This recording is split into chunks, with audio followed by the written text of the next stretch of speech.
కడప జిల్లా బద్వేలు పట్టణంలోని శ్రీ కనికా పరమేశ్వర జిల్లా పరిషత్ ఉన్నత పాఠశాలలో ప్రధాన ఉపాధ్యాయులు సుబ్బారెడ్డి ఆధ్వర్యంలో గురు పూజ కార్యక్రమాన్ని నిర్వహించారు. ఈ కార్యక్రమంలో సర్వేపల్లి రాధాకృష్ణ చిత్రపటానికి పూలమాలలు అలంకరించి అనంతరం ఆయన మాట్లాడుతూ శ్రీ సర్వేపల్లి రాధాకృష్ణ ఉపాధ్యాయ వృత్తికి ఎనలేని సేవలు చేశారని కొనియాడారు.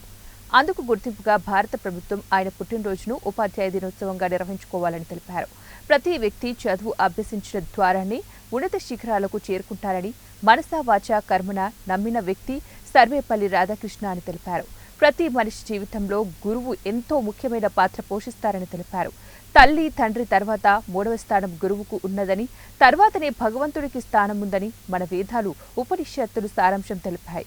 ఈ కార్యక్రమంలో ఉపాధ్యాయులు జఖరయ్య, కరీముల్లా, బాలకేశవ, నాగేశ్వరరావు, రాజకుమారిరెడ్డి, రమేష్ రాజు, భారతి, రానమ్మ తదితరులతో పాటు విద్యార్థులు పాల్గొన్నారు. ఆ విద్యార్థులను తీర్చిదిద్దడం జరిగింది. నేను పాఠశాలల్లో ఉండేటువంటి ప్రతి ఒక్క ప్రధానోపాధ్యాయుడు కూడా నన్ను గౌరవించడం జరిగింది. వాళ్ళ గౌరవం వల్ల ఈరోజు నాకు ఈ రావడానికి కృషి కూడా చేసిన మీకు ఇలా మీటింగ్ ఏర్పాటు చేసి మీకు వాళ్ళ గురించి చెప్పడము అన్నీ చేస్తున్నాం. కానీ మీలో కొంచెం కూడా మార్పు అనేది లేదు.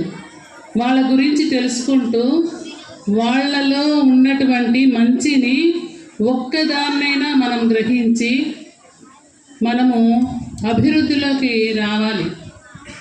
అభివృద్ధిలోకి వచ్చేదానికి కృషి చేయాలి. మంచి ప్రవర్తన కలిగి ఉండాలి. Community happy teachers day